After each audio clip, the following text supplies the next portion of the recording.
Eric, I could go down the list and we'll talk about a multitude of things here, but as I said, we all love to gamble on this show. And the downside to that, and we're seeing this sort of trickle out more and more, is fans' behavior towards athletes that play the sport. Can you share the story of Raptors forward Chris Boucher and what he experienced and what's sort of going on here? Because I hate stories like this, but it is a reality. Yeah, it's a very serious problem in our industry. What Chris Boucher was dealing with specifically, he has his own podcast. I guess everyone has a podcast at this point, and Yeah. he was speaking on his podcast about how he saw messages on social media directed at him after he had a game where his over under on points, he needed 10 points and he got 5, and someone sent him a message saying, "I picked the wrong slave tonight." So this is crossing all different lines in all different ways. And it was just symptomatic of something that we're seeing a lot of. Bradley Beal having an incident with a fan who told him, "You cost me $1,300 tonight," and Beal gets in trouble for taking a physical swipe at him, which obviously Bradley Beal shouldn't have done.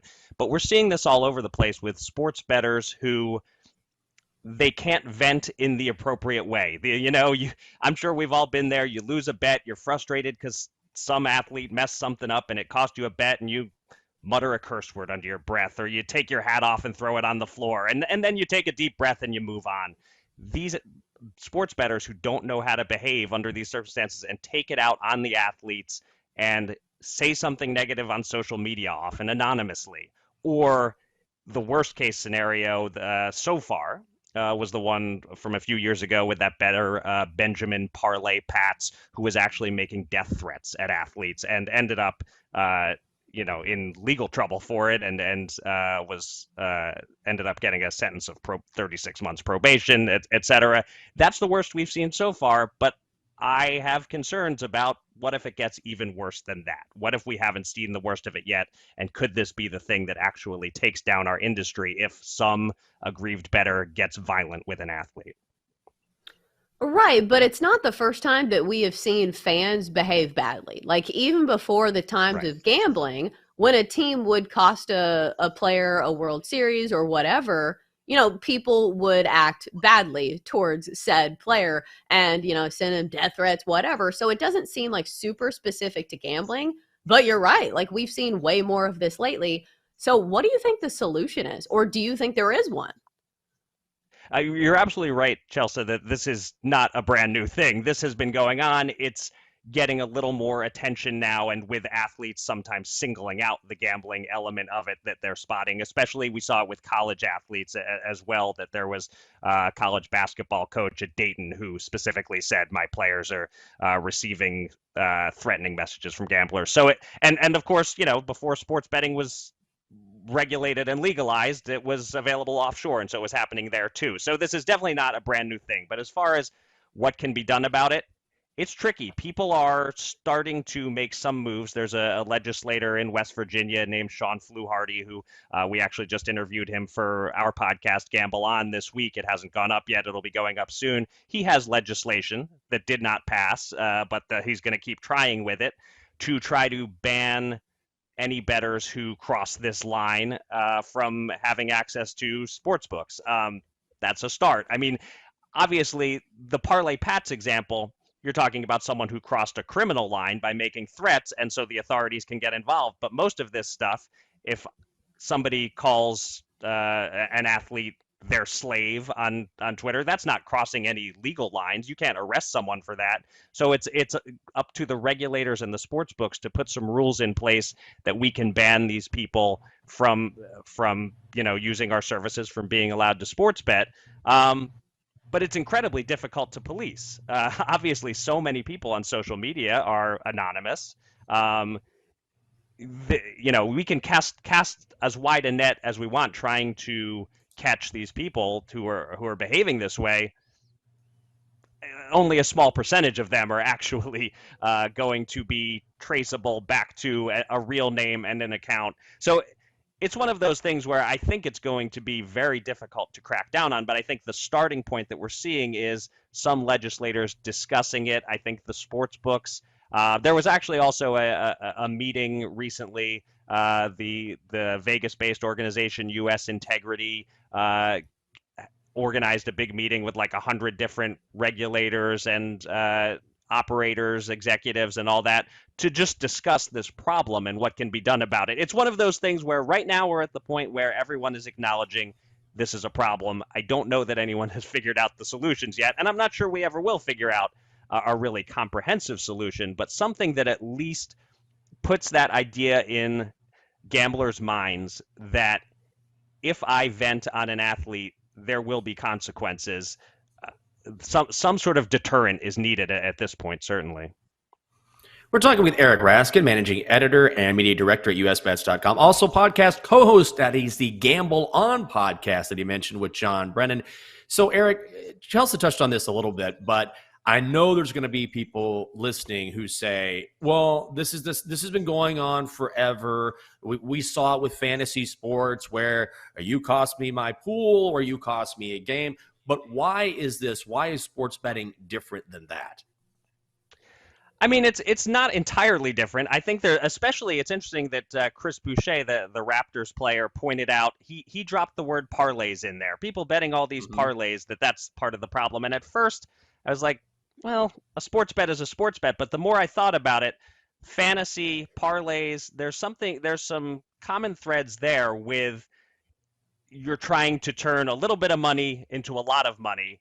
And if you come real close, if you get 8 legs of your 9-leg parlay right, and it's Chris Boucher not hitting enough points that costs you thousands of dollars instead of a straight minus 110 bet that didn't hit, that's going to cause people to react in perhaps a more extreme way. And I think that was true with fantasy as well. As you know, your whole fantasy football league championship came down to this one player failing to get in the end zone.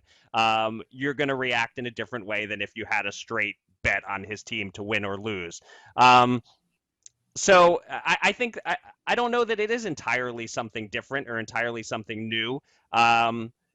As someone who fully supports the legalization and regulation of sports betting, I'd like to see it in pretty much every state. I have to acknowledge that with it becoming legal, more people are doing it that wouldn't have done it before, that when it was available on offshores or through a bookie. There are a lot of people who never bothered to take that step, but now that it's easy and accessible in their state, they're doing it, and 99.9% of them are doing it without lashing out at athletes. But the more people that are out there engaging in sports betting, the more people now that are potentially going to go over that line. So I think that's what we're seeing. It's just more people are giving sports betting a try and aren't coming into it with the right attitudes about how to gamble responsibly.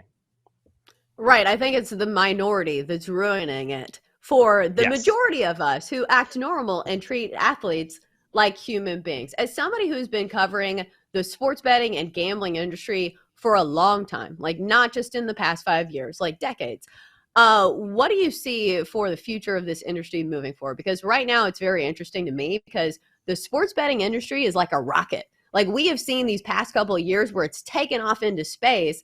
And like what we've been talking about is like, some roadblocks that could block gambling from, getting to even higher heights. Is there anything else that you see, or do you think that the sports betting industry will continue to go to the moon like it seems like it's going now? I think it most likely will continue to go on this exponential upward trajectory, but there are certainly some, as you said, some roadblocks, some hiccups that we're seeing. That series of New York Times articles late last year seems to have lit a fire under a lot of legislators and regulators who want to get out ahead of any potential problems with responsible gambling, advertising that can reach minors, things, and these are all real issues that I think need to be addressed. I also think a lot of it's been overblown. You see something like that legislation that the New York representative Paul Tonko introduced federally to ban all advertising on sports betting. Obviously, that's not going to pass. Nobody thinks that has any real chance. But the fact that people are looking in that direction, it shows you that the industry is gonna have to have a lot to battle with in terms of just people who are, I don't want to say concern trolling, but it almost feels that way, that going overboard with some of these issues that are, I would say, minor to medium issues that need to be addressed, and they're treating them as major issues. You're seeing it with some of the states that have recently legalized, Ohio, Massachusetts, that they are really coming down hard on if your advertising says risk-free, and obviously the bet is not risk-free. There is some risk that we're wiping those words off the books, and that's a good thing. But sort of the way they're coming after it so hard. So it all makes me feel, in terms of your question about the future of the industry, Chelsa, that it will grow, but I think we're in a phase right now where people are slamming on the brakes a little bit before some of these other states really get involved. And so I would say some bumps in the road, but unless, as I'd warned in my article, unless we have some like case of this better behavior turning into violence that causes the nation to say, whoa, this is out of control, I do see things continuing to grow. I think we're still on that upward trajectory. Eric, we've got about 3 minutes left here, but I did want to ask you about your book called The Moneymaker Effect, and it's about the rise of poker after that incredible win, which we all remember, by Chris Moneymaker in 2003 at the World Series of Poker. So tell us about the book, and also what was the inspiration behind it? Yeah, so it started out as an article for the late great Grantland.com website, if you remember that, Bill Simmons' previous website. I had written an oral history. This was in 2012. I pitched them on, let's do a 10th anniversary 2013 oral history of Chris Moneymaker's big win that launched the whole poker boom.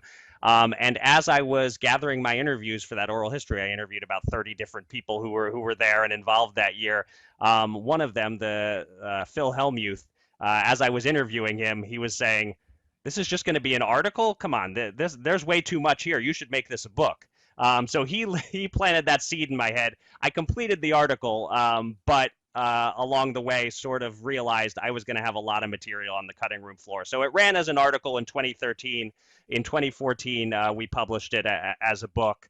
And so now it's crazy to me that here we are, 2023. We're coming up on the 20th anniversary of Chris Moneymaker winning the World Series of Poker and the whole poker boom starting. And I'm the exact same age as Chris Moneymaker, so I feel I feel old anyway. But this makes me feel even that much more old, knowing the 20th anniversary is about to hit us. God, I'm the same way. I'm an old guy, and when I was doing my research for this show and looking at this book and looking at your resume, I thought, was this really in 2000? I was like, no, it had to be 2013. It had to be. No, 2003. So, Eric, great stuff. He is the managing editor and media director at usbets.com, author at sportshandle.com, and also co-host of the podcast Gamble On with John Brennan. It is Eric Raskin. You can follow him on Twitter as well. Eric, really great insight. We appreciate it. My pleasure. Great talking to you guys.